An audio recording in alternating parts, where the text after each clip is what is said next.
Hello, everybody. Welcome in to normally the Stochastic Best Ball channel or the Stochastic Fantasy Football channel, but we're on the DFS channel today, and I'm joined with, as you guys know him, Alex Baker, and we are going to be doing a best ball draft over on Drafters. Now, the reason why we've been pumping Drafters so much is because there's likely to be overlay in this contest. Right now, only 37,000 people out of 55,000, and it's Tuesday, so there's only 2 more days left until kickoff. So what do you think? How many people you think are going to join this? I'm going to say it's going to get to 45,000. What's up, man? Yeah, I think that's a pretty good guess. Honestly, like it was at 30K about on Thursday. So how many days has it been? It's been 5 days, and they've gained 7,000 people. So at that rate, it could get closer to 40. But I think people might see this overlay and correctly react and try to get in some last minute lineups. So that's what I know you and me are trying to do is take advantage of this overlay because on other sites you get 85% of your money back on average, while on this site you're going to get like 120%. So that's a huge difference. Yeah, and this contest that we're talking about here is the $20 the Drafters Million NFL Best Ball Championship. It's $20 to enter, $250,000 to first place. If you use promo code Stochastic, which is on your screen, you will receive a $100 first match deposit bonus. So you deposit $100, you receive an additional $100. It seems very likely that the $5.55 the mini Superflex Best Ball Championship will fill. But if you guys are interested in Best Ball Superflex leagues, which aren't really big right now, right? This is the only one that you can play in. You might as well hop in that if you're interested. So I guess we're going to have to wait to hop into the draft technically because there's 11 out of 12 spots and we both want to join. So once this fills, we'll hop on in. Okay, sounds good. Alrighty. What's up, chat? Everyone's saying hello to you. They don't like me. It's okay. Handsome and smart. That's the first time I've gotten that. So thank you. All right, let's hop into the draft now because it has opened up. Oh wait, or has it? Have they lied to me? Yeah, it's 1 out of 12, so I think we're good. So guys, if you're on Drafters as well, maybe jump into this draft with us and we can win some money here. Yeah, last stream I did on this channel, I think it was me and 3 or 4 people from chat were drafting with me. That's awesome. Yeah, it was a fun time. Hopefully everyone in the chat wants to join in with us.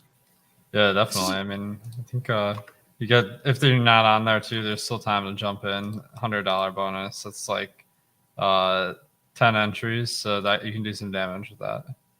Yeah, and not a lot of sites want to give you free money, so. Yeah.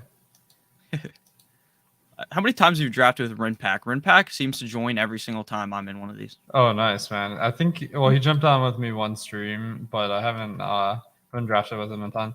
All right, we got a question in chat about Breece Hall. I'm really curious to hear your thoughts because one of my friends texted me. They're like, I really want to get Breece Hall in the 4th round in my fantasy football draft. I'm like, don't do it. Yeah, I'm kind of with you on that. If I'm being honest with you, Laffy and Savoca seem to be, they're like the conductors of the Breece Hall hype train, whereas I'm nowhere near that train. I'm not very excited at all. I think he's going to be pretty good at the end of the season, which could be good for some best ball formats, right? Where the playoffs is what matters, right? Those last couple of games. But on drafters, I'm going to be honest, I just don't like Breece Hall. I really don't see him having a crazy rookie year, if I'm being honest. Yeah, I mean, like in NFL, the production at running back position like is pretty similar regardless of who you plug in, right? So like Michael Carter last year, it's not like he won everyone leagues or anything. So I guess he was injured a bit, but like Kevin Coleman, when he subbed in, he did jack. So I'm like really skeptical that there's that much opportunity here.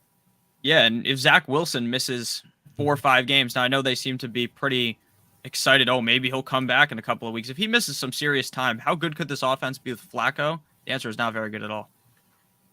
Yeah, I mean, I think that's a given. I think well, the thing is, even our projection for Zach Wilson is pretty low. So I'm like, I think it's at like 15 points a game just because the Jets are so rough. So it's like you're just not projecting a ton of production from the Jets.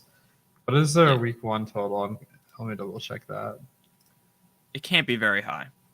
What I've noticed in fantasy is when people haven't seen evidence that a guy isn't going to be good, they're going to be all over. Like Clyde Edwards-Helaire 2 years ago, their first round draft pick, he like sucked. Yeah. And then like every rookie, like there are a few exceptions. Like Jamar Chase is a guy that really exceeded expectations, but for the most part, expectations are higher than what actually happens for rookies. All right, the Definitely. Jets only are projected for 19 points in week one. That's like about tied for bottom of the barrel. The only team like significantly lower is the Bears. Am I crazy for thinking 19 seems a little high? Yeah, that is a little bit high versus Baltimore, I guess. I don't remember how many points they averaged last year, but it wasn't very many. Yeah, I guess they have the Joe Flacco revenge game factor in Vegas. Yeah. Anticipated. There was one week last year that was really interesting. I think, like in DFS, like there was some beat reporter that said Jeff Smith is starting like in the last hour or something. So, like a bunch of pros jumped all over Jeff Smith, and he got like a ton of playing time, but he did nothing. So it was funny. That is funny. Well, we're into the draft now, and it's kind of good. We're not right next to each other. I'm 2 and you're 12, so we won't be stealing each other's players, hopefully. Yeah, that's a good thing. How likely do you think CeeDee Lamb is to lead the league in receiving? Seems like a realistic possibility. Yeah, I think so as well. I mean, unless Michael Gallup comes back super fast, there just really isn't that much competition around him. I do like Dalton Schultz a ton this year because of that. Definitely. Gallup, he isn't really a guy that gets targeted a ton either. So, like Amari Cooper being gone, that'll help a lot. Definitely. And then the next question was Lamb or Mike Evans. I like Lamb better personally. Yeah, I mean, the ADP is pretty far. It's like almost around, but I like Lamb as well. I went with Jonathan Taylor at the number 2 pick. If I'm being honest with you, I kind of wanted Christian McCaffrey.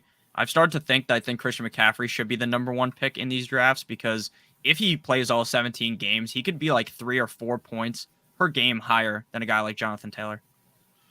Yeah, I agree. I mean, I think that like if I was the only thing that gives me pause is if I was like in charge of the Panthers, I'd be like, we need to get this guy less touches because obviously him getting injured like is a bad result for the team. So like I Yeah. think a lot of teams have been doing that is just scaling back the workload for some of these top guys.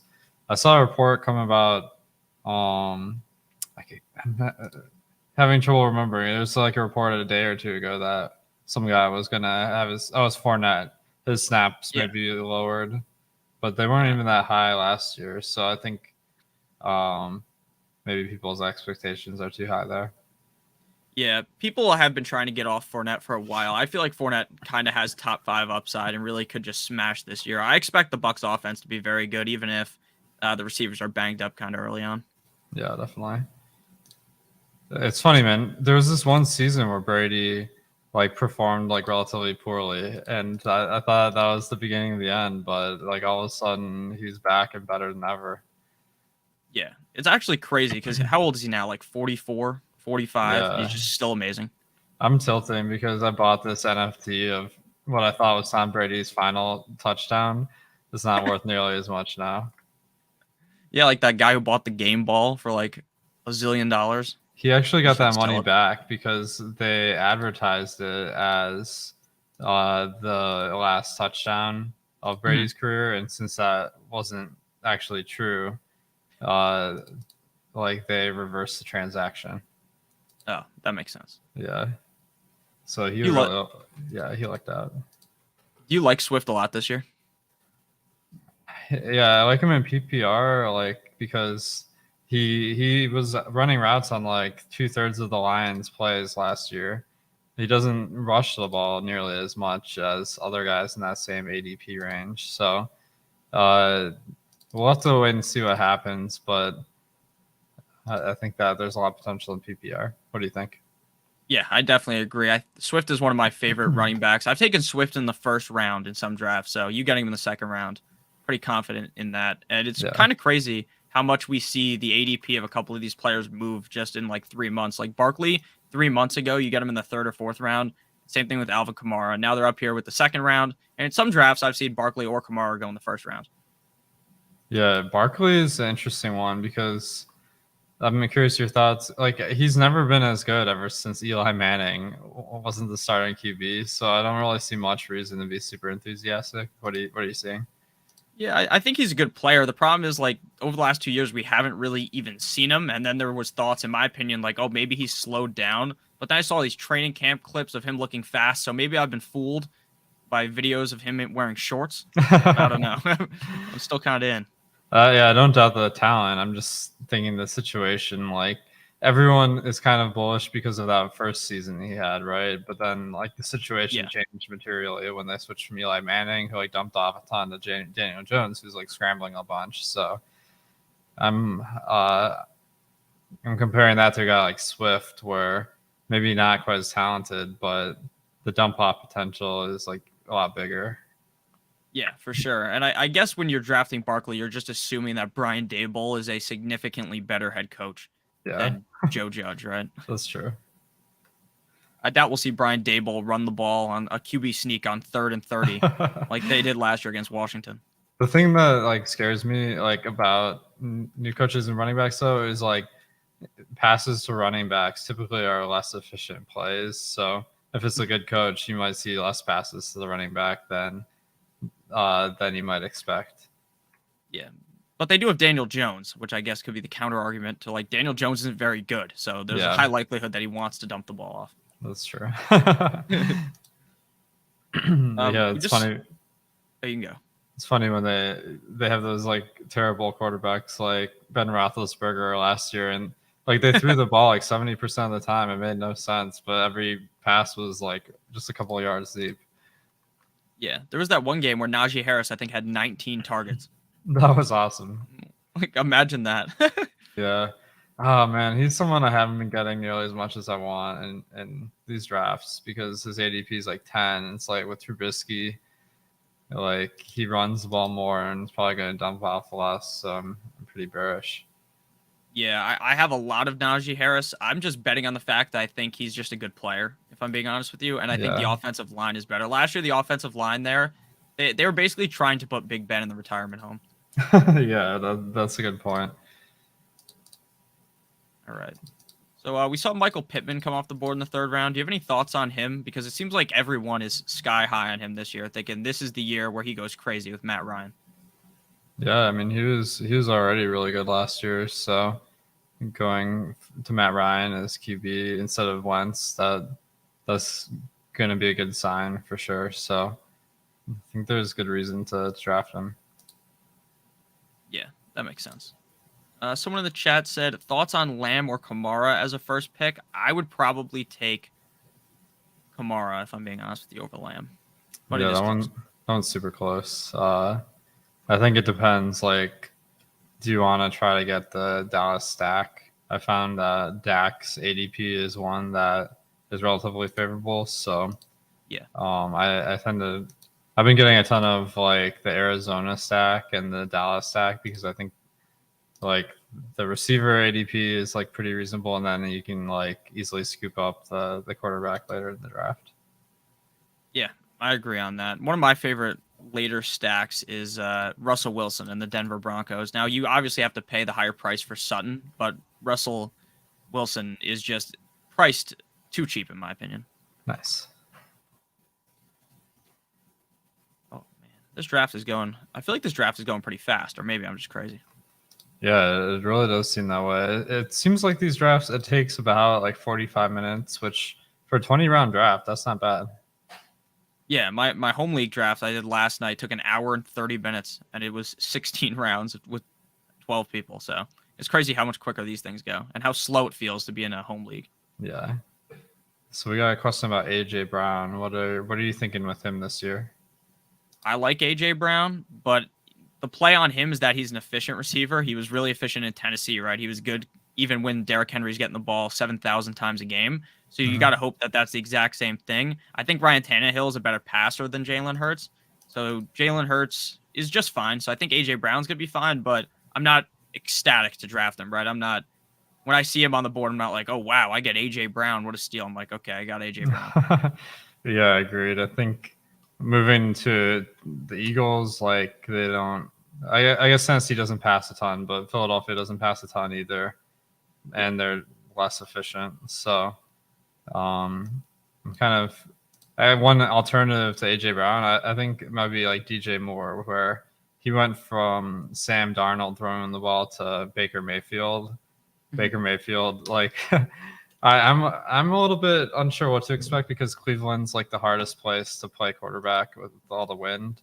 So I'm Yeah, like maybe he'll be a little bit better than people expect. And Carolina also passes the ball a good amount, so it's yeah. one way I'm leaning.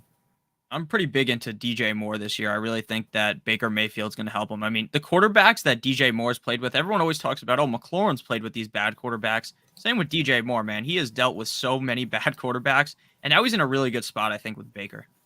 Definitely, yeah. I think um, Baker. It'll be interesting to see how Carolina does. They're 2.5 point favorites over Cleveland week one.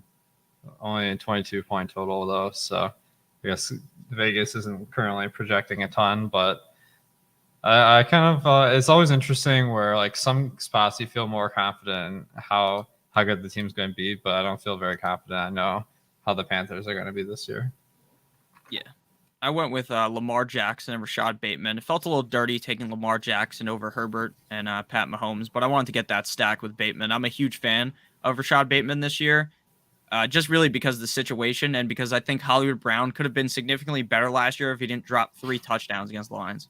Yeah, I agree. I think that that's a good move. Like Lamar Jackson, like it's interesting that people are taking him as like the fourth or fifth quarterback off the board because it wasn't long ago that he had the highest fantasy scores in the league. So Yeah, that potential, like I think that there's enough volatility that like he's easily in running to be the number one quarterback this year.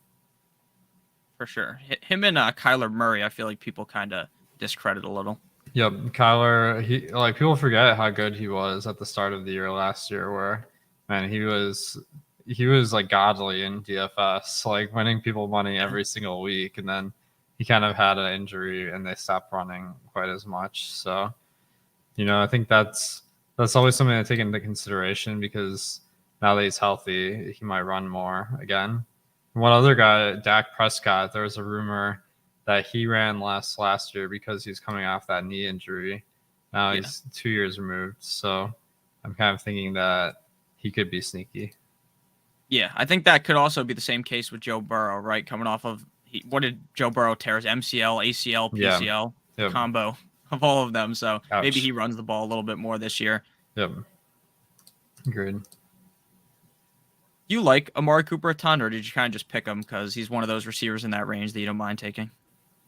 I think the situation like is I like him more on like sites with playoffs because Deshaun Watson like is going to make his production go up a ton. Um, but hold on, let me make this. I'm trying to juggle a few drafts here. Okay. So one of the things I like about Amari Cooper is like you don't have to stack him because Jacoby Brissett's only playing 11 games and Deshaun Watson's only playing 6. So like you're not going to be competing against lineups that have the quarterback plus the receiver. So it kind of works out for me from a strategy perspective. That makes sense. And I think Amari Cooper could just see a crazy target share, like where there's just a Yeah. funnel system where Jacoby just throws the ball to Amari Cooper every time. Because besides Amari Cooper, I like David Bell and some of these other guys, but at the end of the day, they're nowhere near as skilled as Amari Cooper. Definitely. It's interesting to see how much Chase Edmonds is moving up. He was one of my favorite later round targets. Now he goes in like the 6th round. Yeah, that's super risky in my opinion because I remember drafting Miles Gaskin last year, kind of with the same logic, and he just did horrible. So I know Miami has a lot of running backs, so we might think we know more than we actually know at this point. Yeah, that makes sense. I took Damian Pierce, which like a month ago, if you saw someone take Damian Pierce in the 6th round, you'd laugh at him. But now that's kind of the normal. Yeah, it's definitely interesting. Like, I think that's a situation where Like if he's like a workhorse back or something, then he could have James Robinson style production. But it's really tough to know what's going on, like because they still have Rex Burkhead who did play a lot last year. So I'm kind of taking a wait and see approach there. That makes sense. Lofty and Ben were talking about Dameon Pierce just before on the first look show, and they didn't seem to be super interested in Dameon Pierce week 1. Yeah. Well, Houston's pretty bad. They're an 8.5-point dog. So the main concern for me is that Rex Burkhead is going to still get a lot of passing work because that's kind of like his specialty. Mm-hmm. So I think that he's not very scary to fade, in my opinion. But he's only 4,800 on DraftKings week 1. So probably one of the better cheap guys. Yeah, I just feel like his ownership is either going to be ridiculously high or ridiculously low, and there's probably no in between. Yeah. Alrighty. Let's see here. I honestly don't think there's been a single crazy pick in this draft yet. Yeah, that's not a great sign because obviously we need some crazy picks to get guys at those ADPs we want to get them at. So, but we got all that overlay, so I'm not that concerned. Yeah, neither am I. There's a lot of talk right now about Ramondre Stevenson, who went in the 7th round. Do you have any thoughts on him and Harris? Yeah, I think that like the coach speak on Stevenson has been really encouraging. So if somehow he gets like a 60-40 split or higher, that would be a huge fantasy implication.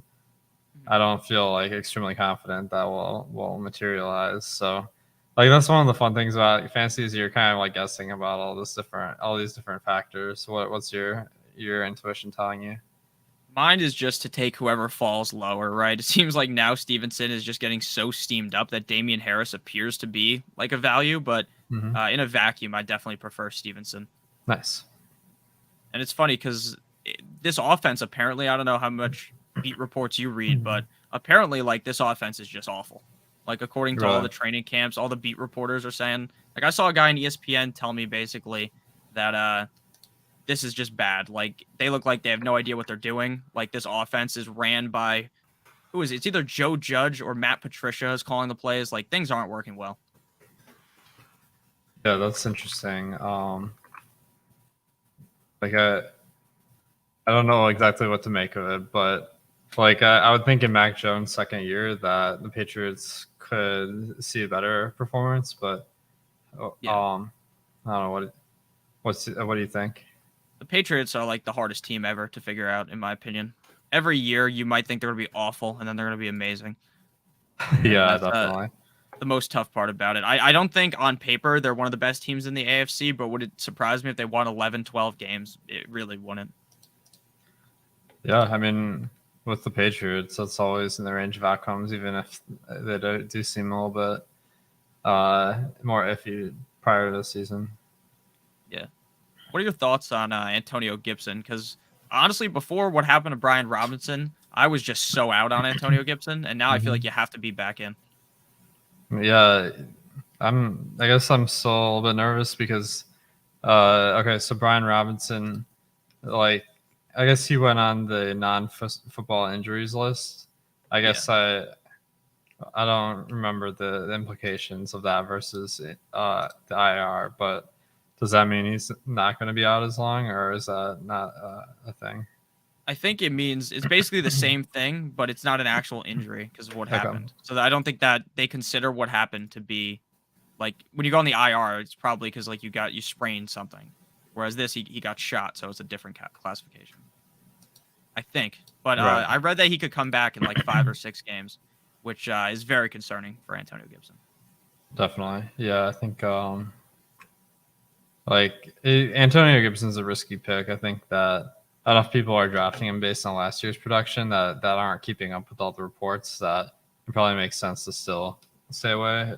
And they still got J.D. McKissick who played a lot last year, so I don't think he's going to be a workhorse. Yeah, McKissick is my highest owned player on Drafters. No way. So That's I'm awesome. hoping he's good. Probably won't Awesome. be though, because I invested so heavily into him. That's One normally what of happens. the interesting things with these drafts is I feel like guys that have a lot of handcuff value are underdrafted a little bit. So like right now, the top of my board has Kareem Hunt, it has Melvin Gordon, Kenneth Walker, Michael Carter, because like those guys all have the potential to be league winners if there's an injury, which happens pretty frequently at running back. So how do you usually handle these backup running backs? Yeah, I'm just someone who is going to just sprinkle a bunch of them later on in the draft. There's a couple that I really do like this year. I think Tyler Algier has a good shot. He's the Atlanta backup to Mhm. become the guy over Cordell Patterson because their wide receiver depth is just so ass. Like they really don't Mhm. have anyone behind Drake London. That Cordell Patterson might just be a receiver that you can play as a running back, and then Tyler Algier is the running back. I also like Naheem Hines a ton. There was a lot of talk about earlier on. Frank Reich said if I was in a fantasy league, I would draft Naheem Hines. So maybe that's just coach speak, but I'm starting to think that Naheem Hines might be in there at the same time as Jonathan Taylor. And Carson Wentz is notoriously bad at dumping the ball off. He doesn't like doing it. So maybe now with the change to Matt Ryan, we saw Matt Ryan and Tevin Coleman be pretty successful, and Devonta Freeman in the past as well.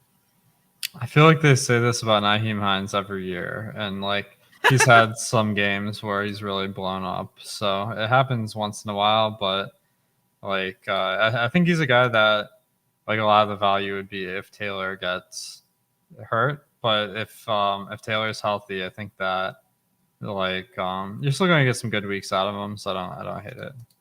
Yeah, you just took Melvin Gordon, and there was a report. I don't know who the beat reporter, what his name is, because he has me blocked on Twitter because I made fun of him one time.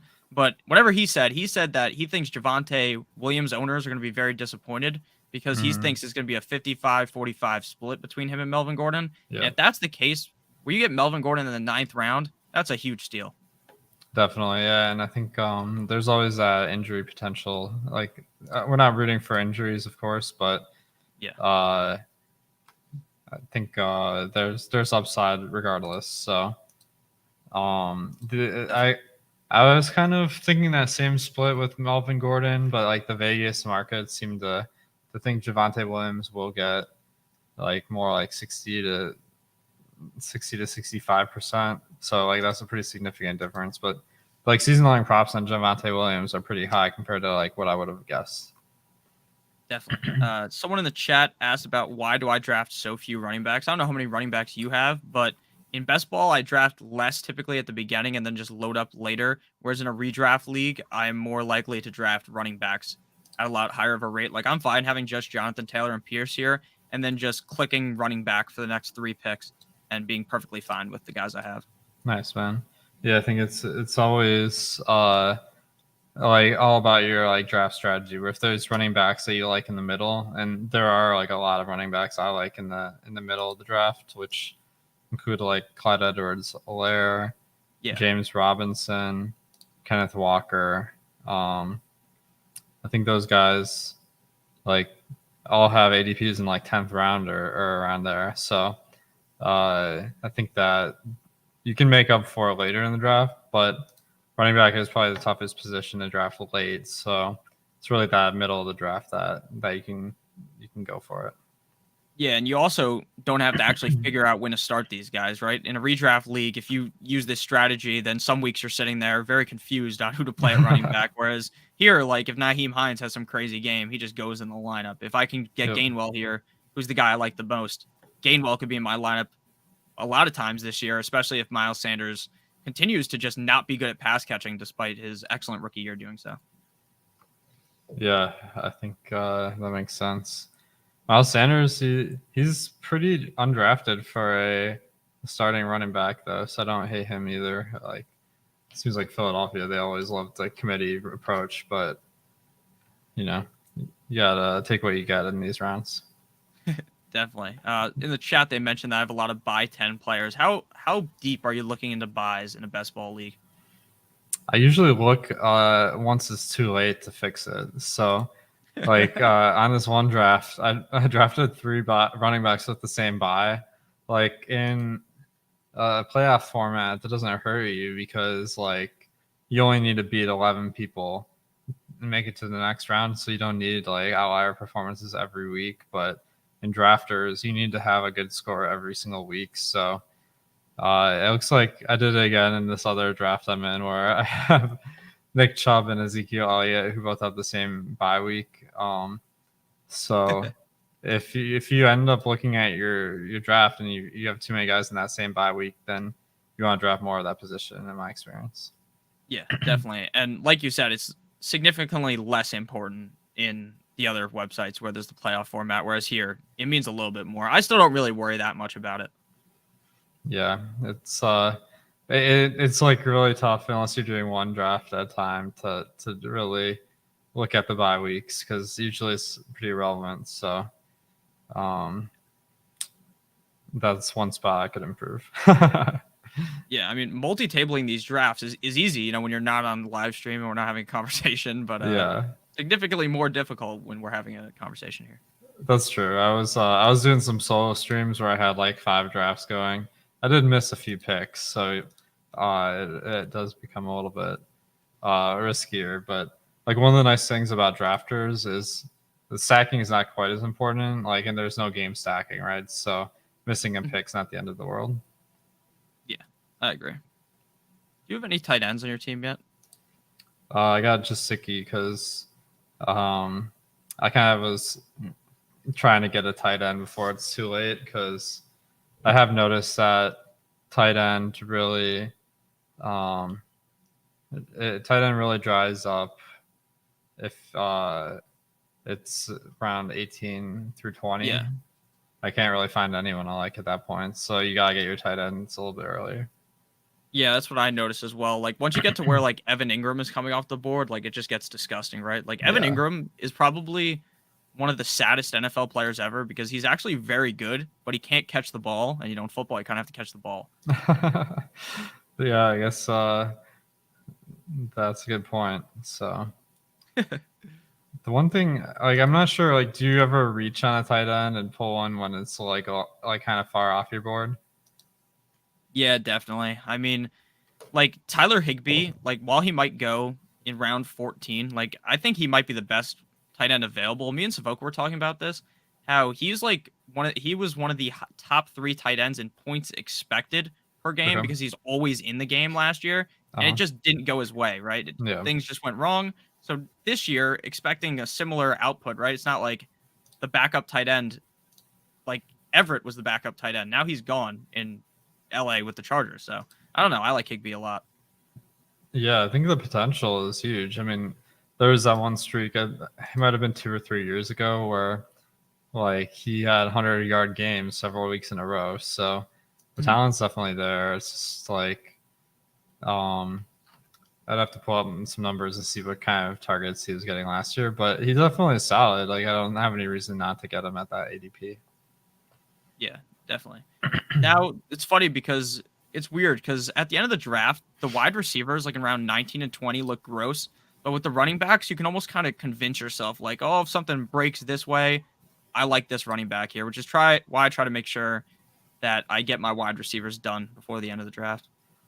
I actually feel like with running back, man, like it's definitely true that things can break a certain way, but the thing I worry about is just like not knowing the right backup to pick, because like I've had this happen a ton of times where you think the backup is one guy and then it's like a totally different guy. So like there's about like half the teams I feel like I know pretty certainly that who the backup's going to be, like Michael Carter for Breece Hall, for instance. But like there are some teams where I'm like, it could be this guy, but like it could be Yeah, like McCaffrey has Chuba Hubbard and Donta Foreman.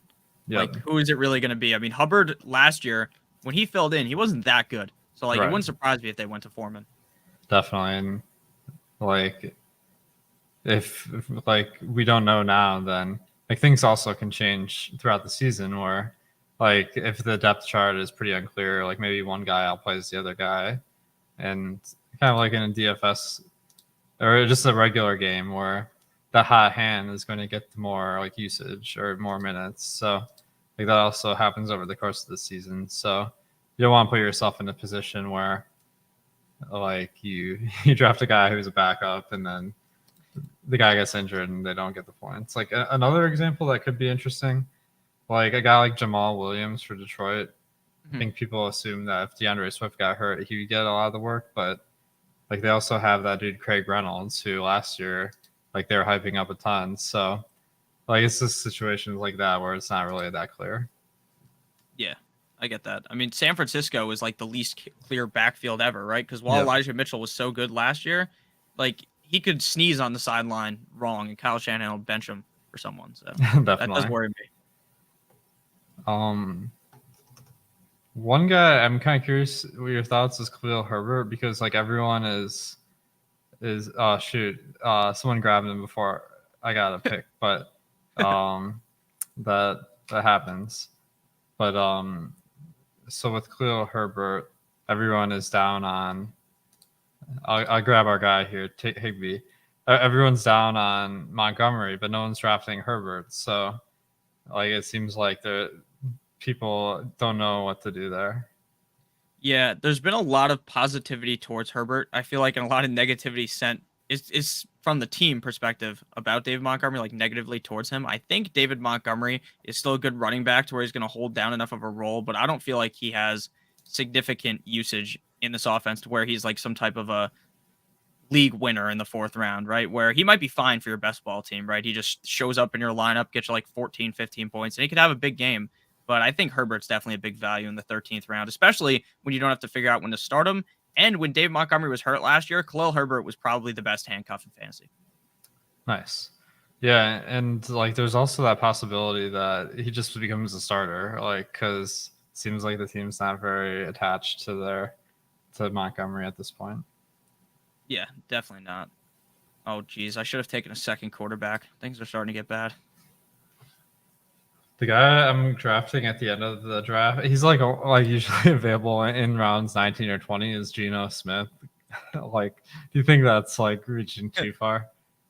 No, I don't think that's too far. I mean, there's people talking about drafting Malik Willis. Like Malik Willis is going to just show up with 2 games left and be good. Look, I'm not Tannehill's biggest fan. I'm a Dolphins fan, so Tannehill for years has screwed me over. But I think that Tannehill's too good to get benched from Malik Willis. That's kind of my take on it. Yeah, like I think especially in drafters, you don't want to do that. Like where it doesn't benefit you that much if Malik Willis takes over with like 3 games left. But like yeah, those are always really. It's really iffy drafting a guy that's not starting week 1, in my opinion. Like Trey Lance, like I got him in 9th round last year a lot, and I was like, if he does start, he's gonna get like 20 points a week. But then he did start, and he didn't get close to that. He sucked. So like, there's like multiple ways it can go wrong. Definitely. There's a lot of those quarterbacks though. Like last year, everyone was kind of high on Justin Fields and Trey Lance and all that, and it just didn't work out for any of them. Yeah, Justin Fields, like he didn't even run the ball that much when he did start. So like we definitely in the fantasy community got that one wrong, because the whole idea was he was going to run the ball a ton and get you a lot of fantasy points doing that, and he didn't. Definitely. This year, I feel like the quarterbacks are kind of deep, right? Like I don't feel like you're getting screwed by taking Baker like super late in the draft. Yeah. I think Baker can be good, and like I don't know what your thoughts are on this, but like in drafters, do you have any interest at all in Deshaun Watson? Because I think it makes more sense on the playoff sites to draft him, whereas here, I don't know, just taking 0 for 11 weeks where you need points every week to me is kind of stupid. Yeah, you don't want to do that in drafters by any means. But like I think it's still probably a bad play on other sites, like especially like Underdog, for instance, has an 18-person format, so those last rounds count more than they do on other sites. So I liked him when he had a 6-game suspension, but with 11 games, I don't like that. Yeah, that makes sense. All right, so guys, real quick, we've been on Drafters this whole time. Make sure that if you are new to Drafters, to sign up using our link. I believe it's in the description. If it's not, just type in promo code Stochastic. You get the $100 first match deposit bonus, and you will be receiving our best ball draft kit for 100% off. So it's free. It's normally $70, so big savings there. Yeah, definitely. All right. Zamir White is one of my favorite players, if I'm being honest with you, in drafts. I haven't gotten enough of him. I think I'm going to regret that because I think that I originally thought earlier in the offseason that the team was just going to run Jacobs into the ground because this is last year on his contract, and then he'll just be gone. So run him into the ground. But now what I'm seeing, I'm starting to think Zamir White's going to play a big role here, and they got rid of Drake. So now it's just Josh Jacobs, Abdullah, and Zamir White. I'm starting to think Zamir White's going to be a smash in the 15th round. I like that. Yeah, I think it's always good when you can get a guy that you think has a lot of potential at around that's like 15th round, because like the guys that everyone's drafting in this spot are not very good. So if you can find someone you think's good, I'd say go for it. I mean, Marlon Mack's ADP is still around here, and he's not even on a team anymore. I really don't know who to pick at this point because like none of these like my top of the board is all quarterbacks. Oh man, like I feel like I'm really light on running backs, and it's going to come back to bite me here. But I don't like that pick. Mark Ingram's very interesting because like I know he's not going to get much usage with Kamara being there, but what if Kamara does get suspended? Right, that is still possible. Yeah. Like I'm still drafting Kamara as if he's not going to get suspended, but there's a chance that someone just recorded a video of him doing that in the club, and then he's out half the season when it shows up because. If you remember, like for some of these cases where like the video comes out, it takes like 6, 7, 8 months till you actually see the video. Yeah, it does seem like if a video comes out, that really moves the needle on how fast things progress. So that's a good point. Now the club thing, is that the same thing as his like assault charge? Because like I thought he chased some guy down or something. Yeah, I saw a picture of the guy afterwards. It didn't look very good. So yeah, that was in the club. Same thing. Oh, it was in the club. It actually like it kind of sounded from the story like he was trying to like be a vigilante or something, like vigilante justice, but he just like it was I don't know what happened there.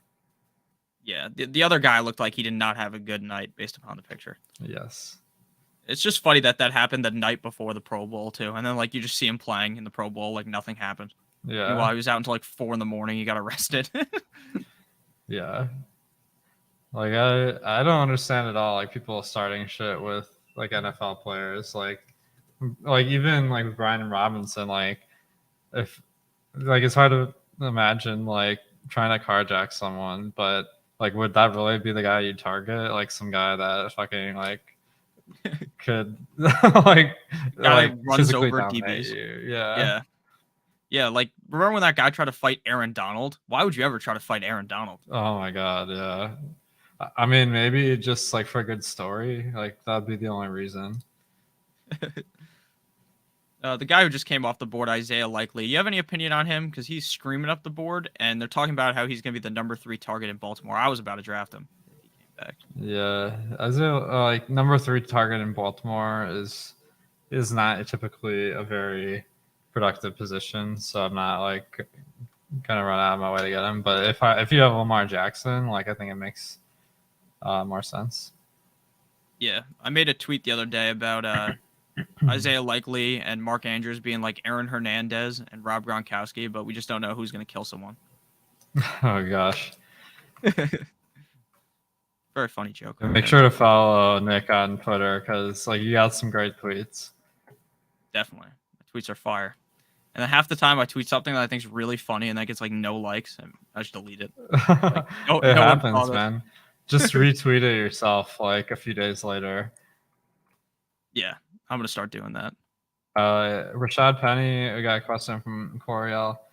I think Rashad Penny, like, I thought he was gonna be good, but the beat reporters seem to be saying like not to have confidence in Rashad Penny and Kenneth Walker and Penny. It seems unclear who's going to be like the lead back through the season. So, what do you make of that? Yeah, I'm a Rashad Penny guy. I've been this whole time, but like, look, Kenneth Walker right now he's dealing with a hernia. Whenever he comes back, would it surprise me if he took the role from Penny? No, but I just know from the past that Pete Carroll really doesn't care about where he drafts a guy, right? He pays the high draft capital for Kenneth Walker. That doesn't mean that Walker is the starter. So that's just kind of how I see things. I think Penny's a fine pick, but now with Walker falling so far, you almost have to be in on Walker as well. Yeah, definitely. Yeah, he's like 120 ADP or something. So for a guy that could be starting like in a few weeks, that's pretty good. Yeah, and I mean their ADP was like basically back to back 2 months ago. Nice. Fuck, someone took Mariota. I actually like Mariota this year. That might be a crazy person take, but I think Mariota is much better than people think. Yeah, I think Mariota could be sneaky. What are your feelings about Chris Evans? Because like I really need a running back, and he's kind of Yeah, I would take Chris Evans if you Chris want a running Evans. back. Okay. Yeah, Yeah, like I think he's the number 2 guy there. I mean, I still can't believe in the Super Bowl with the game on the line, you throw the ball to Samaje P. Ryan instead of Joe Mixon. That still doesn't make sense to me. That's wild, man. Yeah. I, like I kind of get it because like you get everyone has their role on the team or whatever, but shit. Yeah, but when the game's on the line, you want to give it to maybe like Jamar Chase, Yeah, or T Higgins, maybe even C.J. Uzama, who was pretty good at that point. that's Down true. the Jets. I like my general instinct is like in NBA is when you see like a lot of close games and they always try to get like the biggest star to take a shot. It's like that always seems really counterproductive to me because Everyone knows like where it's going. yeah, exactly. And the whole way you get efficient shots is like they don't know where it's going. So I guess I can see it, but like for Piran to even be on the field instead of Mixon, that seems a little bit iffy in the first place. Definitely. What are you thinking about this Baltimore running back situation? Because J.K. Dobbins, like, did you see that video of him limping and then he like commented in all caps, "I'm not limping." Like, what do you mean you're not limping? Like, I just watched you limp. Yeah. Like, Well, I don't think Baltimore running backs typically like produce very well because like Lamar Jackson runs the ball a ton to begin with, and then like he also doesn't pass the running back, so I'm thinking the ceiling there is not that exciting. yeah, I get that. I just think Mike Davis is a fine pick when you're this deep in the draft. Nice. So I'm going to go with him. I also like Kenyon Drake. But again, I don't think these guys are like weekly starter kind of guys. But like, if J.K. Dobbins misses serious time, like there could be multiple games where one of those guys does pretty decent just off the fact that the Ravens are such a good team. Yeah, that makes sense. Have you been doing a lot of your 3 quarterback builds still? Yeah, I'm always trying to get 3 quarterbacks, especially with 20 rounds on drafters because like the quarterback position, it just produces a lot of points based on my simulations. So compared to a running back where like you're lucky if they even get a start, So this year is a little bit trickier because it seems like there's a lot of quarterbacks that may not start every game. Like Geno Smith is a guy I'm drafting, like, but it's like just because I'm getting a lot of Seattle receivers. But like that could easily be Drew Lock if Geno Smith sucks, which seems more likely than not, to be honest. Yeah, I just went with Trubisky. I mean, him being named captain seems pretty positive to me. I don't know what to think about this, to be honest. Like, how many games could Pickett play half the season? Definitely, but it wouldn't surprise me if Trubisky just played the whole year. Like, it really wouldn't. Yeah, I mean, like it seems like teams are willing to give that. Like I don't know exactly what to call it, maybe like a red shirt year to quarterbacks because basically. It seems like that first year, if they put the quarterbacks in, they're just not ready. So, like, even guys like Trevor Lawrence, like, really were underwhelming, despite, like, being, like, one of the guys they've hyped up as the best prospect in a long time. So, yeah, maybe it's just that hard to learn how to do it at the NFL level. That makes sense. Eric in the chat said, "Do they have NBA best ball?" They do as it gets closer to NBA season. When does NBA start? October? October like 20th around. So that'll be fun.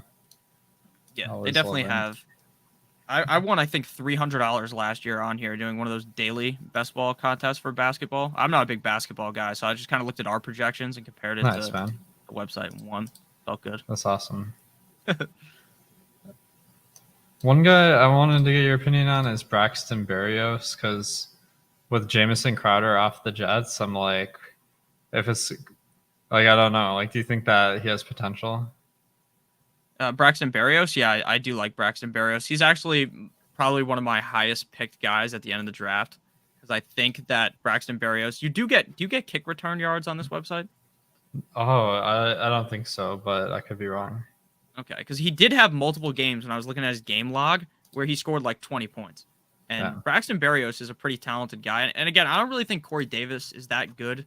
Like maybe Garrett Wilson struggles like in his rookie year, and Braxton Berrios just becomes a steal in the 20th round. It really wouldn't surprise me. Yeah. And this is Alex's team on the screen, Kobe. They asked. Your running backs are very spicy. Yeah, I had to force it because I just like I didn't get enough early running backs, so I feel pretty bad about Swift and Connor being the only two starters I have. Yeah, I mean Melvin Gordon could just elevate you heavily. So Yeah, he had a lot of good weeks. Your receivers are pretty solid as well. I'm pretty out on Lockett though. What are your thoughts on Lockett? I know that you took him like 12 rounds ago at this point, but Yeah, do you like him this year? He yeah, with Lockett, I think that it's all about volume. Where like he's gotten by on efficiency a lot. I don't expect that to be the case with Geno Smith, and but they're gonna have to pass a lot because they're not very good. So like it definitely seems like a spot where there's gonna be volume, but what happens is you can't be too excited once the ball's in the air that you're gonna get very many points. And real quick before we get out of here, I just want your opinion on one last guy. What do you think about Will Fuller? Because he still hasn't signed to a team, and I've read some stuff like, oh, if you're actually the team, you want to sign someone after week 1 because it's just cheaper somehow. Okay. Again, I don't understand how the contracts work, but do you think Will Fuller will play this year? Because I think he will, but I'm just not drafting him anymore. Like he goes undrafted in a lot of these now. Yeah, I think that it just takes too long for wide receivers to learn the scheme of the team, I think. So, like, if he does get signed after week 1, it still might take a month or two before he's getting like a ton of snaps. So, I'm pretty bearish at this point. I was hoping he'd get signed like a month or two ago. Yeah, I was thinking they were just waiting until after preseason, and now the fact that we're 2 days away from the season starting doesn't look good. Yeah, I agree. All right, so I'm gonna recap my team, then you can recap yours, then we'll get on out of here. So I went Okay. with Lamar Jackson, Goff, Trubisky as my quarterbacks. Running backs are Jonathan Taylor, Damian Pierce, Naheem Hines, Kenneth Gainwell, James Robinson, Mike Davis. Receivers are Mike Evans, T. Higgins, Rashad Bateman, Hunter Renfro, MVS, Nico Collins, Jameson Crowder, Perry Campbell, Brian Edwards, and then my tight ends are Dawson Knox and Hayden Hurst. I Nice, like man. a decent amount. Yeah, I went with Arizona, Dallas, and Seattle stacks. 3 teams that somehow I'm ending up with a ton of stacks. So it's kind of like dictated by my early picks where I had CD Lamb and then Marquise Brown. With the Dallas stack, Michael Gallup's always great mid-round value, so I got him.